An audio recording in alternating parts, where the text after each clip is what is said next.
ప్రతి పాఠశాలల్లో భోజన కార్మికులు పనిచేస్తూ ఉన్నారు. అతి తక్కువ వేతనం, అసలు వేతనం లేకుండానే పనిచేశారు. 7 సంవత్సరాలు పోరాటం చేసిన తర్వాత ఒక 1000 రూపాయలు, 2000 రూపాయలు, 3000 రూపాయలు ఈరోజు వాళ్ళకి వేతనం ఇస్తూ ఉన్నారు. కానీ పెరిగిన ధరలకి పని చేయలేని పరిస్థితుల్లో, బతకలేని పరిస్థితుల్లో ఈ పథకం వదులుకోలేక పనిచేస్తూ ఉంటే మన రాష్ట్ర ప్రభుత్వం వచ్చిన తర్వాత చాలా గొప్పగా ప్రతిష్టాత్మకంగా డొక్కా సీతమ్మ పథకము, భోజన పథకాన్ని పేరు మార్చారు.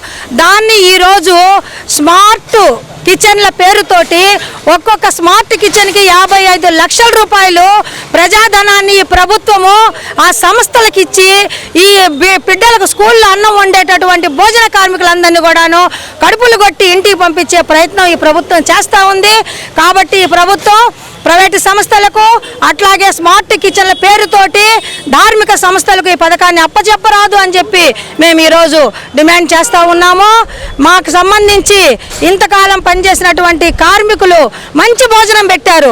జిల్లాలో ఇస్కాను, అక్షయ పాత్ర వాళ్ళు పెడుతూ ఉంటే ఆ భోజనం పిల్లలు తినడం లేదు. ఉల్లిపాయ లేదు, తెల్లగడ్డ లేదు, కోడిగుడ్డు వేయరు. అలాంటి భోజనం, చప్పటి భోజనం మేము తినమని బకెట్లు పిల్లలు పారవేస్తుంటే దాని మీద విజిలెన్స్ వేయాలి ఈ ప్రభుత్వం. ఆ పథకాన్ని అంత డబ్బుల్ని దుర్వినియోగం చేస్తూ ఆ ధార్మిక సంస్థలకి ఎందుకు ఇస్తున్నారు? వాళ్ళు ఏమైనా మీ ప్రభుత్వానికి ఓటేశారా? ఓటేసిన కష్టజీవులందరినీ కూడాను మేము అధికారంలోకి వచ్చిన తర్వాత మేము మిమ్మల్ని అందరినీ తొలగిస్తాము, మేము సంస్థలకు ఇచ్చుకుంటామని ఎక్కడైనా చెప్పారా? కాబట్టి ఈ ప్రభుత్వం నమ్మించి కార్మికుల్ని మోసం చేస్తూ ఉంది. అందుకని మేము ఈరోజు రేపు 12వ తేదీని పాఠశాలలు తెరుస్తూ ఉన్నారు.